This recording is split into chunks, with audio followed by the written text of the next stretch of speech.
Settings. They are so often forgotten and they are so important to your book. So I want to break this down and make it easy by talking about the 7 types of setting. They work in any kind of book. And you're going to see how important setting is to the conflict, to the plot, to the character development.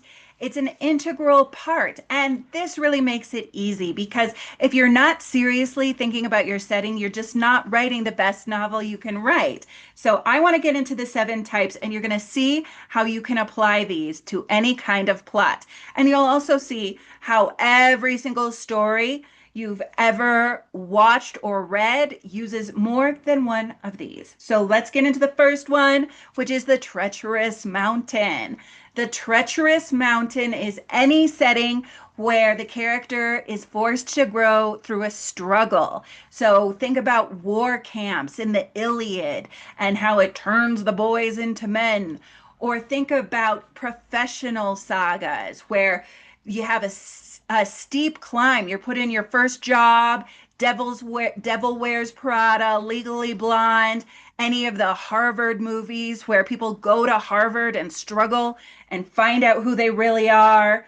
So these are all examples of treacherous mountains where the setting forces the character to struggle and then the character turns into someone as a result of that struggle. Next, buried treasure. So, whereas the treacherous mountain is this outward struggle, the buried treasure is secretly an inward lesson or an inward search where something is revealed. So, this is quest and revelation. So, examples of this are all of the Harry Potter books. So, the Philosopher's Stone. What are they looking for? The Philosopher's Stone. And what do they learn when they find it? They find out what it really is to be a wizard. They learn what magic is all about and how you really need to use it. You need to be worthy of the power.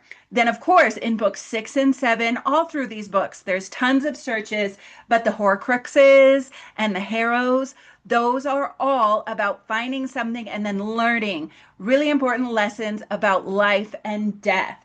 Moana and the Heart of Tafiti, that's another outward search for kind of this paradoxical ending where she learned that what she thought was the enemy territory could actually be transformed through this secret treasure. The Odyssey, whereas the Iliad was really a treacherous mountain, the Odysseus in the Odyssey is searching for home. And by being away from home and searching for it and going through so many obstacles, he finds out what home really means to him and what home really is. Next one, Labyrinth. This is the intellectual puzzle where a character must solve a problem or figure something out. Every heist movie that's ever been made is a labyrinth. Inception, one of my favorite movies of all time. They're in this dream world, which is a labyrinth, and they have to figure out how to get out and get all of the things that the protagonist needs in order to get back with his family. So it's not just that they're lost, they have to figure something out. And intellectual puzzles.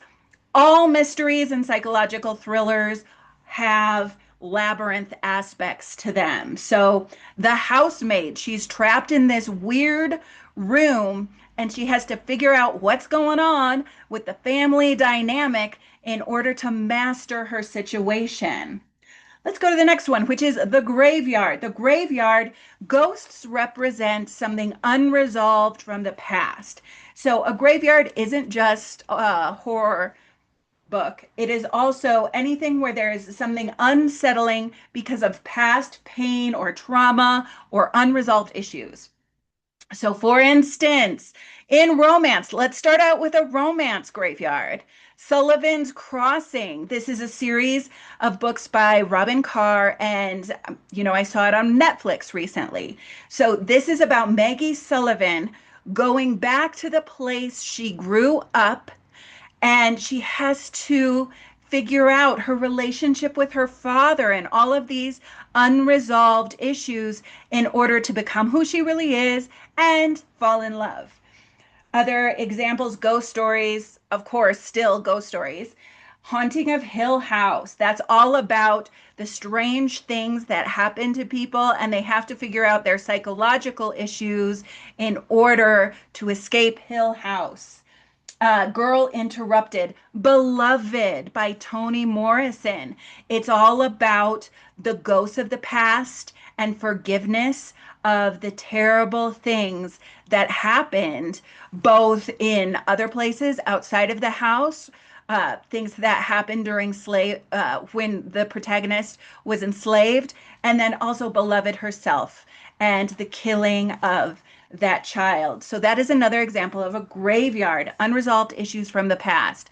Girl Interrupted, that whole the whole institution that they're in is a graveyard because everybody's resolving their unresolved issues from the past. Let's go to the next one.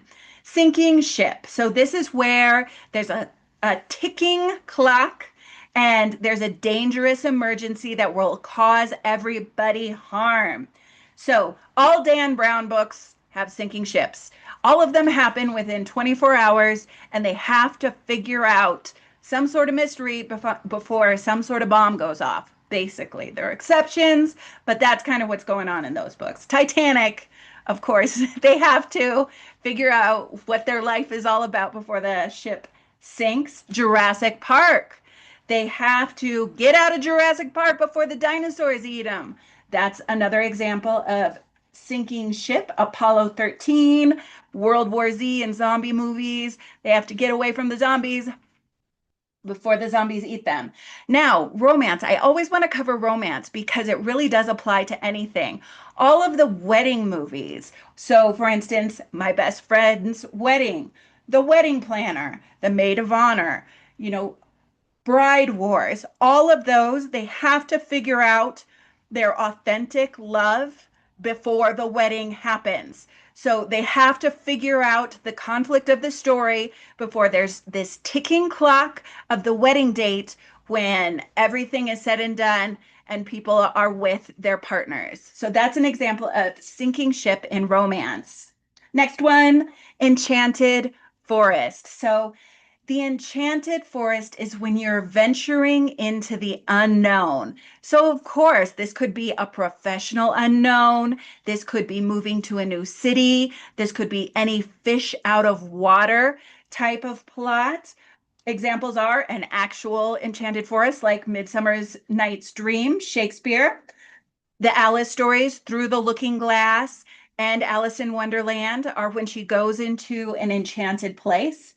Also, Eat, Pray, Love. As I said, fish out of water. She's in these strange places and she has to figure out how to adapt. Another Robin Carr romance series, Virgin River, is fish out of water. A nurse from LA goes to a small town and she has to understand the dynamics of a completely new place. Pretty Woman, same thing. She's not used to being super wealthy and now she has to figure out this world. Also, any movies that explore a racial divide or a feminist divide, these can be fish out of water stories like Hidden Figures, where this black woman is working in NASA and then she becomes one of the head mathematicians to figure out how to get a spaceship into space. And then the final type of setting that I want to talk about is the dragon's lair. This is a confrontation with power. It's crossing enemy lines and confronting them. So, Game of Thrones, the Sword of Thrones, is a setting where all this crazy, deadly stuff happens because everybody is confronting power, crossing enemy lines to try to be the person in the throne. Justice and Law series, where justice is not on your side. You're crossing enemy lines to get into the courtroom. So this includes To Kill a Mockingbird. Justice is not on his side. They're going into enemy lines just by using the court system. Philadelphia, The Scarlet Letter, all of these have Dragon's Lairs settings where the people are not safe in this situation. They're crossing enemy lines. Dystopias are have Dragon's Lair qualities, 1984, and The Hunger Games. They're crossing enemy lines. And then also the graphic novel Mouse, The Boy in Striped Pajamas. These are crossing enemy lines where anything about the Holocaust is getting into a dire situation where power is at stake, and that drives the conflict. So I hope these have been helpful.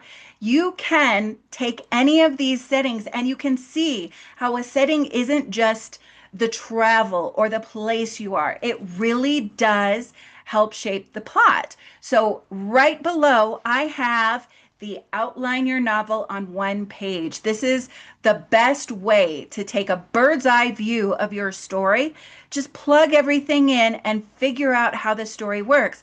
And then if you want to put the types of settings you're using and where you're using them, go for it. How can you make your story better by plugging in one of these 7 types? So you can download the Outline Your Story on one page. It's just a worksheet, workbook. Download it below. It's absolutely free. I send it right to your email.